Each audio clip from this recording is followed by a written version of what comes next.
આગળ વધીએ આપણી સાથે અત્યારે માર્કેટ અને બજેટ આ બંને પર ચર્ચા કરવા માટે વાયટોક કેપિટલના CEO આશિષ સોમૈયા આપણી સાથે જોડાઈ ગયા છે. આશિષ સર, સ્વાગત આપનું.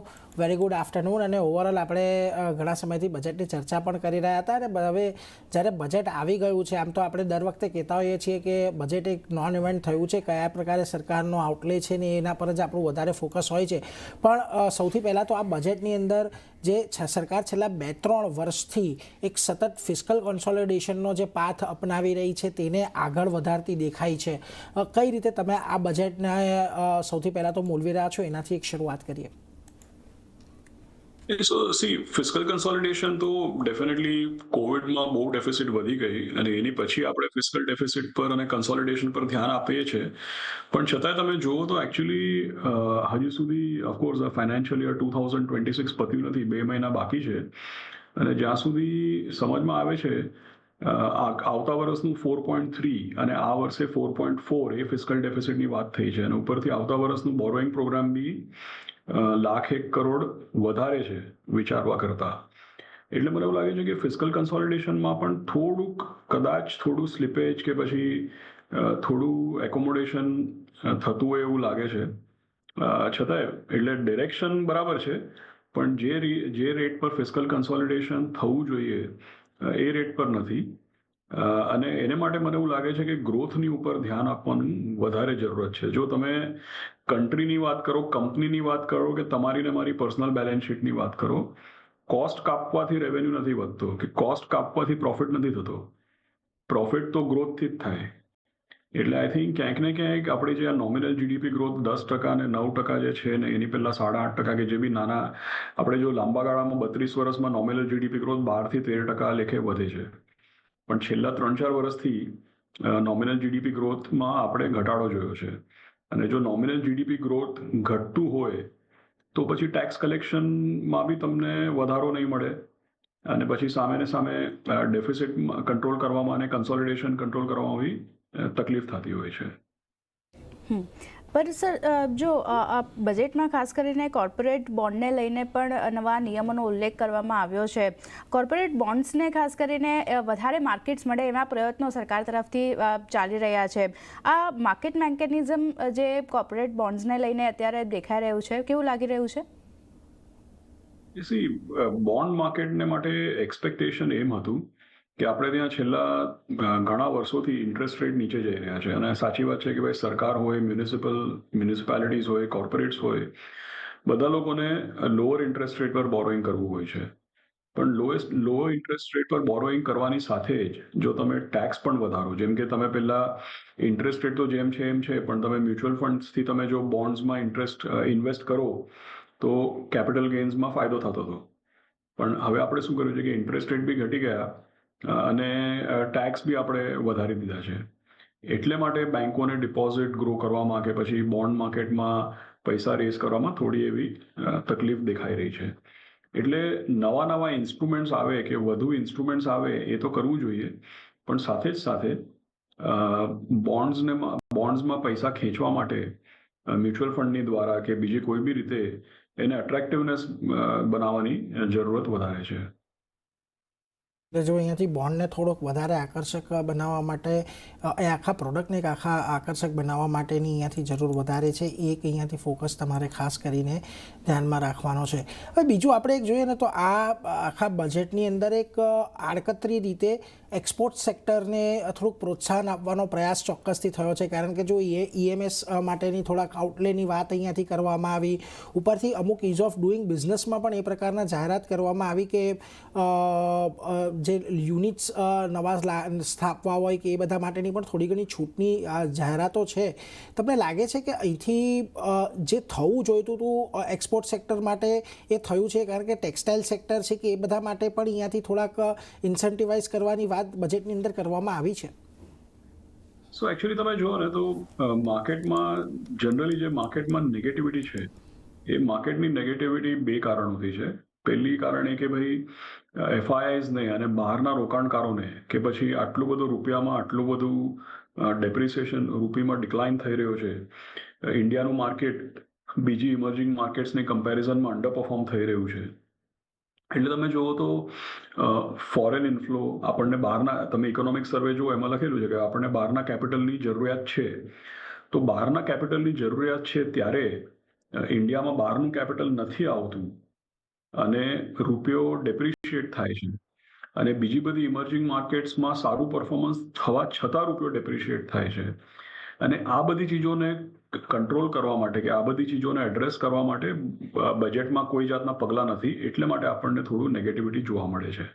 પણ આ એસટીટી ને આ શોર્ટ ટર્મ નેગેટિવિટી એકવાર જો તમે બાજુ પર રાખો તો મેન્યુફેક્ચરિંગ છે કે પછી ઇલેક્ટ્રોનિક મેન્યુફેક્ચરિંગ છે, સેમિકન્ડક્ટર્સ છે, ઇન્ફ્રાસ્ટ્રક્ચર છે, લોજિસ્ટિક્સ છે, ટ્રાવેલ એન્ડ ટુરિઝમ કે પછી આપણે ડેટા સેન્ટર્સની વાત જોઈએ, તો દરેક ચીજોમાં અને ઇન્ડિયાને એક્સપોર્ટ ડેસ્ટિનેશન બનાવવા માટે, મેન્યુફેક્ચરિંગ અટ્રેક્ટ કરવા માટે, એટલે શું છે કે ભાઈ લોંગ ટર્મ માટે કદાચ બજેટમાં સારા એવા પોઝિટિવ્સ છે, પણ લોંગ ટર્મની સામે અત્યારે જે શોર્ટ ટર્મ માર્કેટની જે પરિસ્થિતિ છે એને એડ્રેસ કરવા માટે કે એને ટેકલ કરવા માટે, કારણ કે બજેટમાં કંઈ નથી એટલે માટે તમને આ એક નીજર્ક નેગેટિવિટી જોવા મળે છે. લાંબા ગાળા માટે જેવી તમે વાત કરી એક્સપોર્ટ્સની કે આપણે બીજી જે બી મેન્યુફેક્ચરિંગની બધી વાત કરીએ એના માટે બજેટ પોઝિટિવ છે. I think short term concerns છે એના માટે થઈને માર્કેટનું રિએક્શન ખાસું એવું નેગેટિવ જોવા મળે છે આપણને. જી સર, બીજી એક જે ડેવલપમેન્ટ અને એનાઉન્સમેન્ટ કરવામાં આવ્યું હતું તે એક એનઆરઆઈ માટે હતું, જે ઇન્વેસ્ટમેન્ટ લિમિટ અહીંયાથી વધારી છે, 10% વધારીને 24% કરવામાં આવી છે. આ અનાઉન્સમેન્ટને કઈ રીતે જોઈ રહ્યા છો અને આની ઇમ્પેક્ટ ખાસ કરીને માર્કેટ પર કેવી આવતી જોવા મળે? માર્કેટ થોડું પોઝિટિવ રિએક્ટ કરી શકે આ સમાચાર બાદ? એટલે આગળ જતાં આપણે જોવું પડે કે ભાઈ આનો કેટલો અસર છે. અત્યારે તો મને નથી લાગતું કે આ કંઈ બહુ મોટું પગલું કહેવાય, કારણ કે બહારથી જે લોકો અહીંયા રોકાણ કરતા હોય છે એ લોકોને બી ગિફ્ટ સિટીના ફંડ્સ કે જેમ કે અમે વ્હાઇટઓકમાં કમસે કમ $7 થી $7.5 બિલિયન, એટલે તમે વિચાર કરો કે લગભગ 65 થી 70 હજાર કરોડ રૂપિયા અમે લોકો બહારના રોકાણકારોના ઇન્ડિયામાં રોકીએ જ છે. એ અમે લોકો જે મ્યુચ્યુઅલ ફંડ ચલાવીએ છીએ ત્યાંથી એ લોકો રોકે જ છે. એટલે એમાંથી નહીં કરવો અને એનઆરઆઈ તરીકે ડાયરેક્ટલી ઇન્ડિયામાં કરો કે એઝ અ ફોરેનર ઇન્ડિયામાં કરો, તો ભાઈ કોઈ બી ડાયરેક્ટલી તો બહુ કંઈ રોકાણકારો ડાયરેક્ટલી રોકાણ નથી કરતા, એ લોકો બી ફંડ્સ દ્વારા જ કરે છે. અને અમારી જેવી ઘણી સંસ્થાઓ છે જે મોટા મોટા ફંડ્સ ચલાવે છે. એટલે એઝ ઓફ નાઉ તો મને નથી લાગતું કે એનાથી કંઈ બહુ મોટો ફરક પડે, પણ આગળ જતાં જોવું પડે આપણે. આશીષજી, આપણે હંમેશા છેલ્લા 2-3 ખાસ કરીને બજેટથી આ બાબતે એ કરીએ છીએ કે આ સરકારનો જે ઇન્ફ્રા પરનો ખર્ચ છે, કેપેક્સ પરનો ખર્ચ છે એ સારો રહેતો જોવા મળે છે. આ વખતે પણ જે ઇન્ક્રીઝ અહીંયાથી કરવામાં આવ્યો છે, આપણે છેલ્લા 3 વર્ષથી સતત જોઈ રહ્યા છીએ કે 10 લાખ કરોડને પાર એક આ આંકડો હંમેશા આપણને આપવામાં આવે છે, અને એમાં પણ ખાસ કરીને રેલવેઝ, ઇન્ફ્રાસ્ટ્રક્ચર આ બધા માટેની એક લોકેશન છે. તમને લાગે છે કે આ જે થીમ છે એ થીમ થોડીક હવે સ્થિર થતી અહીંયાથી કદાચ જોવા મળે? કારણ કે અહીંયા આપણે જોયું છે કે એક બહુ મોટો રનઅપ ત્યારે આ બધી કંપનીઓની અંદર આવી ગયો હતો 1-2 વર્ષમાં, ત્યારબાદ અહીંયા કોઈ એવા બહુ મોટા આપણે મૂવ્સ જોયા નથી. તો આ હવે એક એટલે બજાર આ વાતને ધારી ચૂક્યું છે કે આટલો ખર્ચ તો હવે ઇન્ફ્રા ઉપર આપણને થતો જોવા મળશે જ દર વર્ષ? તો એકચ્યુઅલી ગ્રોથની વાત છે. ગ્રોથ કેટલો થાય છે એની પર નજર રાખે લોકો, કારણ કે જેટલી આપણી જીડીપી છે એ જીડીપીનું એક સર્ટન પ્રપોર્શન જો આપણે કેપેક્સમાં રોકતા હોઈએ અને જો જીડીપી 9% લેખે વધે તો એ કેપેક્સ બી 9% લેખે વધે. પણ 9% તો નોમિનલ જીડીપી ગ્રોથ છે, અને જેટલું જીડીપી વધે એટલું જો તમારું ગ્રોથ વધતું હોય, એટલું તમે બજેટ વધારતા હો, તો એને કંઈ એક્સ્ટ્રાઓર્ડિનરી કે એક્સેપ્શનલ ના કહેવાય, રાઈટ? કારણ કે દર વર્ષે ગવર્મેન્ટનું એક પર્ટિક્યુલર રેવન્યુ હોય છે, એક પર્ટિક્યુલર એક્સપેન્ડિચર હોય છે, અને એટ અ સર્ટન રેટ એ રેવન્યુ અને એક્સપેન્ડિચર ગ્રો થતું હોય છે. તો સરકાર જે બી ખર્ચા કરે છે એ બી એ જ રેટથી ખર્ચા વધે છે. હવે ક્યાંનું એક્સપેન્ડિચર વધાર્યું અને ક્યાંનું ઘટાડ્યું, કઈ ચીજ પર વધારે વજન મૂક્યું અને કઈ ચીજ પર ઓછું, એ જે ફેરફાર હોય છે એની તરફ આપણે જોતા હોય છે. ને એમાં તમે જુઓ તો ઇન્ફ્રાસ્ટ્રક્ચરમાં કે કેપેક્સમાં ઘટાડો નથી, પણ કોઈ બહુ મોટો વધારો પણ નથી. અને મને ક્યાંક ને ક્યાંક એવું લાગે છે કે હવે ગ્રોથ વધારવાની જરૂરત છે, કારણ કે જો ગ્રોથ નહીં વધે તો આપણે ફિસ્કલ કન્સોલિડેશન બી નહીં કરી શકીએ, અને આ બધા જે એક્સપેન્ડિચર અને બજેટની વાત થાય છે એ બી આપણે નહીં કરી શકીએ. એટલે એના પર તો એક ખાસ ફોકસ અહીંયાથી રાખીશું જ પરંતુ બીજી એક તમારી પાસેથી એ પણ એક વાત જાણવી છે કે જો આમ તો મેડિકલ ટુરિઝમ ઇન્ડિયાની જે મેડિકલ ઇન્ડસ્ટ્રી છે એના માટે કોઈ બહુ નવો વિષય નથી. આપણને ખબર છે કે પ્રાઇવેટ સેક્ટર આ બાબતથી લઈને ખાસું એવું ઘણા વખતથી એક સારી એવી ઇન્કમ જનરેટ કરે છે અને એક બહુ મોટો રેવન્યુ સોર્સ પણ છે હેલ્થકેર ઇન્ડસ્ટ્રીનો. પરંતુ સરકારે આ વખતે આ સેક્ટરને પહેલાં જે ફોકસમાં નહોતું તો એનું ફોકસમાં હવે અહીંયાથી આવતું જોવા મળ્યું છે. થોડી જાહેરાતો અહીંયા પણ થઈ છે, રિજનલ સેન્ટર હબ બનાવવાની વાત કરી છે, કેર ગીવર્સને વધારવાની વાત કરી છે. એટલે આના માટેનો એક સિસ્ટમેટિક અપ્રોચ તમને લાગે છે કે કદાચ વધુ થોડું આ જે આ ઇન્ડસ્ટ્રીનો અને ખાસ કરીને મેડિકલ ટુરિઝમનો જે ગ્રોથ છે એને કદાચ વધુ થોડોક ઇન્સેન્ટિવાઇઝ થઈ શકે આ બધી જાહેરાતોથી? ડેફિનેટલી ઇન્ડિયાની આસપાસની જેટલી બી કન્ટ્રીઝ છે, ખાસ કરીને બાંગ્લાદેશ, અત્યારે ડેફિનેટલી થોડા વખત પહેલા બાંગ્લાદેશની સાથે ભાઈ ટુરિસ્ટ આવશે કે નહીં આવશે, મેડિકલ ટુરિઝમ પર શું અસર પડશે, કારણ કે ઇન્ડિયા અને બાંગ્લાદેશના બી જે રિલેશન્સ છે, જે સંબંધો છે, એની પર એક પ્રશ્નચિહ્ન લાગી ગયો છે થોડા વખતથી. પણ બાંગ્લાદેશથી સૌથી વધુમાં વધુ મેડિકલ ટુરિસ્ટ ઇન્ડિયામાં આવતા હતા અને એમાં થોડો ઘટાડો થયો હશે. પણ આગળ પણ ઓવરઓલ તમે જુઓ તો CIS કન્ટ્રીઝ છે, બીજી બધી એશિયન સાઉથ એશિયન કન્ટ્રીઝ છે, બાંગ્લાદેશ છે, આ બધી કન્ટ્રીઝમાંથી ઇન્ડિયામાં, આફ્રિકન કન્ટ્રીઝ પણ, આ બધી કન્ટ્રીઝથી ઇન્ડિયામાં મેડિકલ ટુરિઝમ માટે આવતા જ હોય છે લોકો. અને ડેફિનેટલી ઇન્ડિયાની જે ફેસિલિટીઝ છે એને બૂસ્ટ કરવા માટે જે પણ પગલાં આપણે લઈ શકીએ દે આર ડેફિનેટલી વેલકમ. એટલે એમાં તો મને લાગે છે કે મેડિકલ ટુરિઝમમાં ગ્રોથ થશે જ અને વધારે રોકાણ કરવું કે વધારે સ્ટ્રક્ચર એને આપીને એક પ્રોગ્રામ તરીકે રોકાણ કરવું એ સારું રહેશે એના માટે. એટલે જો અહીંયાથી ખાસ કરીને એને એક વધારે સ્ટ્રક્ચર અને પ્રોગ્રામ કરીને એક આગળ વધારવું એક બહુ સારી વાત અહીંયાથી રહેતી જોવા મળી શકે છે. એટલે એના પર એક ફોકસ અહીંયાથી રાખવાનો છે. બીજું એક ટુરિઝમ સેક્ટરને લઈને પણ તમારી પાસેથી વાત જાણવી છે. જે પ્રકારે અહીંયાથી ટુરિઝમ સેક્ટર માટે અમુક જાહેરાતો થઈ છે, બહુ મોટી જાહેરાતો નથી, આનાથી કદાચ ઇન્ડિવિજ્યુઅલ જોબ ડેવલપમેન્ટ પર કે એક રોજગાર ઊભો કરવા માટેની એક ચોક્કસથી મદદ લોકોને કરશે, પરંતુ એઝ ઓફ સેક્ટર માટે બૂસ્ટ અહીંયાથી એવા કોઈ નથી મળ્યા. પરંતુ જે અમુક કોરિડોર્સ વિકસાવવાની વાત કરી છે નોર્થ ઇસ્ટની અંદર, હવે સિક્કિમને એવા જે રાજ્યો છે, આંધ્રપ્રદેશ, ત્યાં અરુણાચલ પ્રદેશ, ત્યાં ઓલરેડી આપણે એક બહુ મોટું ટુરિઝમ જોઈએ પણ છે, પરંતુ જે પ્રકારે બુદ્ધા સર્કિટ ત્યાં આગળ વિકસાવવાની વાત કરી છે, તમને લાગે છે કે ઓવરઓલ ઇન્ડસ્ટ્રીનો ફોકસ એ બાજુ જશે? કારણ કે 2022 બાદ આપણે જોયું છે કે રિજનલ રિલિજનવાળું ટુરિઝમ ખાસું એવું વધતું જોવા મળ્યું છે. સો એકચ્યુઅલી તમે જુઓ તો ડિસ્ક્રેશનરી કન્ઝમ્પશનની આપણે જ્યારે વાત કરતા હોઈએ છીએ ત્યારે એમાં સૌથી મોટામાં મોટું એક આઇટમ એ જ છે વિચ ઇઝ કે ભાઈ ટ્રાવેલ, ટુરિઝમ, હોટેલ્સ, હોસ્પિટાલિટી.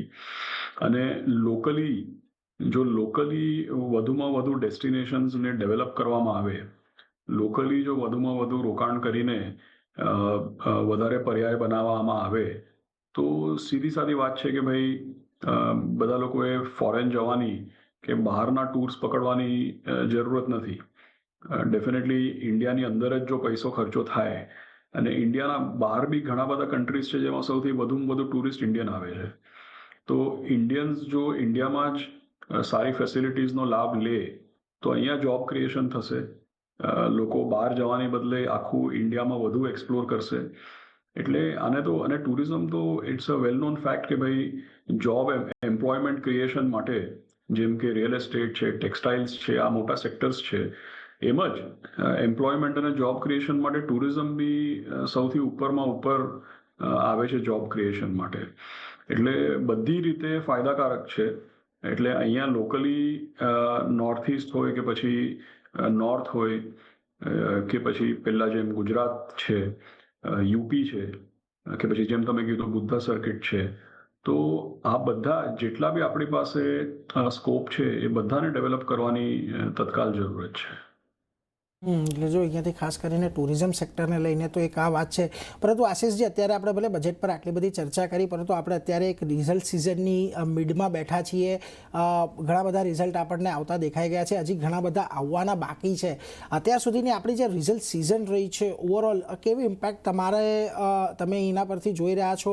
તમને લાગે છે કે આપણે જે Q2ની અંદર થોડીક અર્નિંગ રિવાઇવલના જે સંકેતો દેખાઈ રહ્યા હતા તે Q3ની અંદર આગળ વધતા દેખાઈ રહ્યા છે?